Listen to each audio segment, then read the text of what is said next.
Bhagalpur. Singing by छुपा रुस्तम।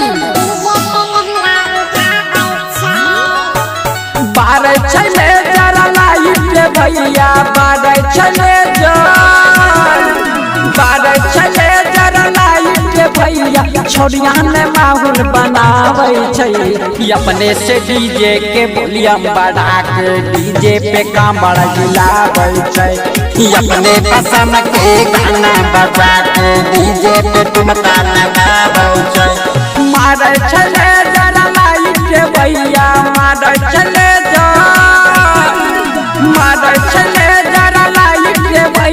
छौरी ने माहौल बनावे छै। अपने से डीजे के वॉल्यूम बढ़ा के डीजे पे कमर हिलावे छै। अपने पसंद के गाना बजा के डीजे पे ठुमका लगावे छै। अपने पसंद के गाना बजा के डीजे पे लहंगा उठावे छै।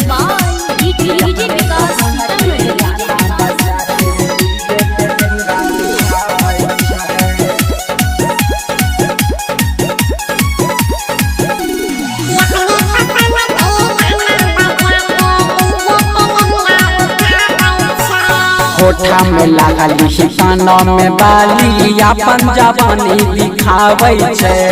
अपन जवानी दिखावे छै।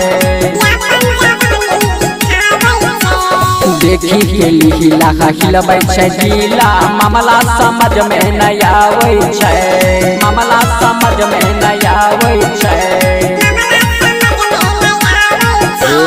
कोठा में लागल काना में बाली, अपन जवानी दिखावे छै। देखी के लीला हिलबै छै जिला, मामला समझ में नहीं आवे छै। डीजे वाला से बात चला के, डीजे वाला दिल में बसाई के मोबाइल में पिन लगावे छै। अपने से डीजे के वॉल्यूम बढ़ा के डीजे पे कमर हिलावे छै। अपने पसंद के गाना बजा के डीजे पे ठुमका लगावे छै। अपने पसंद के गाना बजा के डीजे पे लहंगा उठावे छै।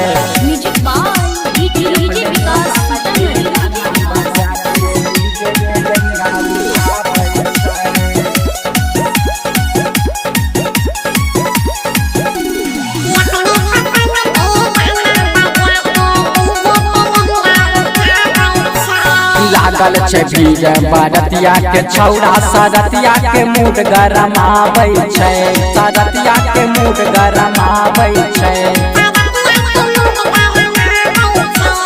नाचे में छौरी के माहौल गरम छै। हाथे रुमाल उड़ावे छै। हाथे रुमाल उड़ावे छै। लागल छै भीड़ बरतिया के छौड़ा, सरतिया के मूड गरमावे छै।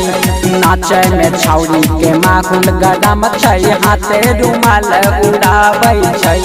राइटर गुड्डू छुपा सिंह संग, राइटर गुड्डू छुपा सिंह संग सोनू सितारा निहारे छै। अपने से डीजे के वॉल्यूम बढ़ा के डीजे पे कमर हिलावे छै। अपने पसंद के गाना बजा के डीजे पे कमर हिलावे छै। अपने पसंद के गाना बजा के भैया छौड़ा के संग में नचावे छै।